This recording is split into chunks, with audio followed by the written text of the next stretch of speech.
और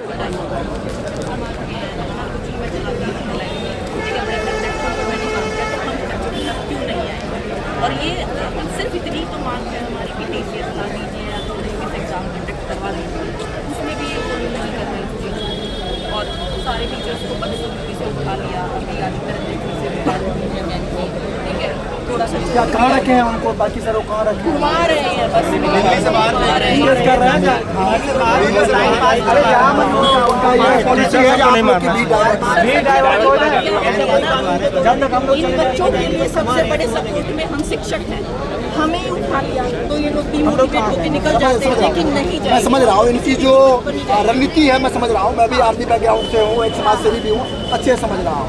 थोड़ा सा मैम अगर कष्ट करें तो मैं भी सकता हूँ। एक थोड़ा कैमरा को ऊपर रखना चाहूँगा, कैमरा ऊपर चलिए, हाँ कैमरा ऊपर रखिए, क्योंकि ये प्लेटफॉर्म से बस यहाँ एक ही चीज़ कहना चाहूँगी, ये जो युवा है ना, ये तैयारी कर रहा है। अगर ये देश का भविष्य है और आप किसी को यहाँ पर ठीक से खुल करके अपनी मेहनत करने का मौका नहीं दे रहे, ये कोई 20 लाख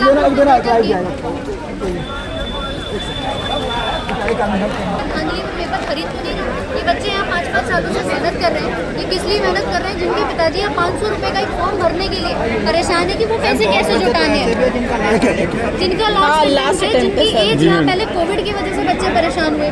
रेलवे की भर्ती परीक्षाएं वो सुचारू रूप से नहीं चल रही हैं। अभी इससे पहले रेलवे रिफॉर्म्स पे बात करी, कोई सुनवाई नहीं। सरकार ट्विटर कैंपेन दबा देती है, प्रोटेस्ट के लिए आते हैं, उठा करके ले जाती है टीचर्स को। इनकी आवाज़ बन के अगर टीचर्स यहाँ सामने आ रहे हैं, उस चीज़ को ही दबाया जा रहा है। ये बच्चा क्या करे?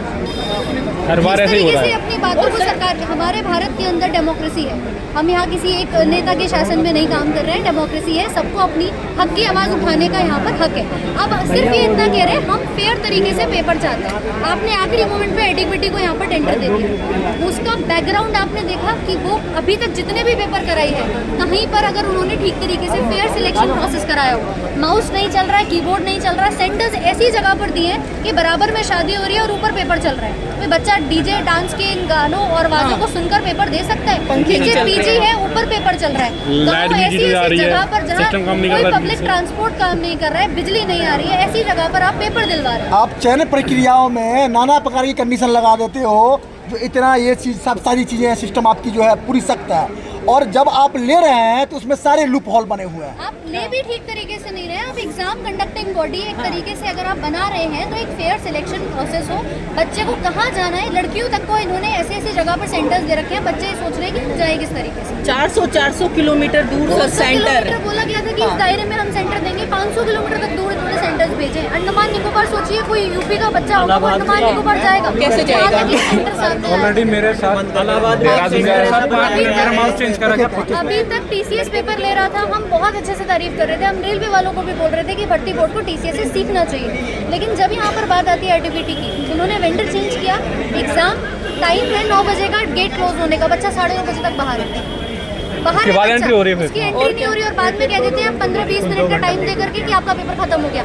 जो टाइम 90 मिनट का है पेपर का, 1 घंटे का है, वो आप 15-20 मिनट में कैसे करा सकते हैं? मैम आप एसएससी के बच्चों को पढ़ाती हैं, थोड़ा सा इसके बारे में देश के युवाओं को बताएं। एसएससी से लगभग साल भर में कितने छात्र और छात्राएं जो है रोजगार में लगती हैं, देश भविष्य अपना भविष्य बनाती हैं? वैकेंसी के नाम पे हमारे भारत में वैकेंसी नहीं है। मैं फिर से कहूँगी, उतनी ज़्यादा वैकेंसी नहीं है जितना ये युवा एक्सपेक्ट कर रहा है, जितना ये बच्चे एक्सपेक्ट करते हैं। 30 लाख फॉर्म भरे गए इस साल एसएससी सीजीएल के, हम बात करें ग्रेजुएट स्तर पे। लेकिन उसमें भी अगर इस तरह से पेपर में धांधली होगी, इन्होंने 13 अगस्त से लेकर 30 अगस्त तक डेट दी है कि हम सीजीएल का पेपर कराएंगे। उसी दौरान इन्होंने एनटीपीसी का पेपर रख दिया। अब वो बच्चा एनटीपीसी का पेपर भी दे रहा है, वो सीजीएल का भी फॉर्म भर रहा है। यहाँ हमारे साथ हैं, ये लोग भी कई सारे ऐसे होंगे जिन्होंने फॉर्म भरे होंगे। बच्चे का अगर सेम डे पेपर पड़ता है तो वो कौन सा पेपर देगा? एक जगह तो छूटेगी, उसके फॉर्म के पैसे खराब, उसकी तैयारी खराब। इन बातों पर कौन सुनवाई करेगा? और आज भी जिस प्रकार से बदसलूकी हुई है, सिर्फ टीचर्स शांतिपूर्ण मांग कर रहे थे कि आप हमारी बात करा दीजिए, हम अपनी बात रख देंगे, आपका फैसला है, फिर उसके ऊपर बात कर ली जाएगी। आपने टीचर्स के साथ बदसलूकी की, आधे टीचर्स को खींच करके ले गए हैं और यही चाह रहे हैं कि जिससे कि सब एक तरफ हो जाए और कोई बात यहाँ पर आगे ना आए। टीचर जो है एक समाज के लिए रोल मॉडल होता है, सिर्फ इतना चाहते रोल हैं मॉडल बच्चों होता के है। साथ चाहे गलत जितने भी है। टीचर हैं, मैं सभी को सम्मान करता हूँ, सभी को सल्यूट भी करता हूँ, सर्व सेवा की तरफ से और शौर्य सेना की तरफ से भी।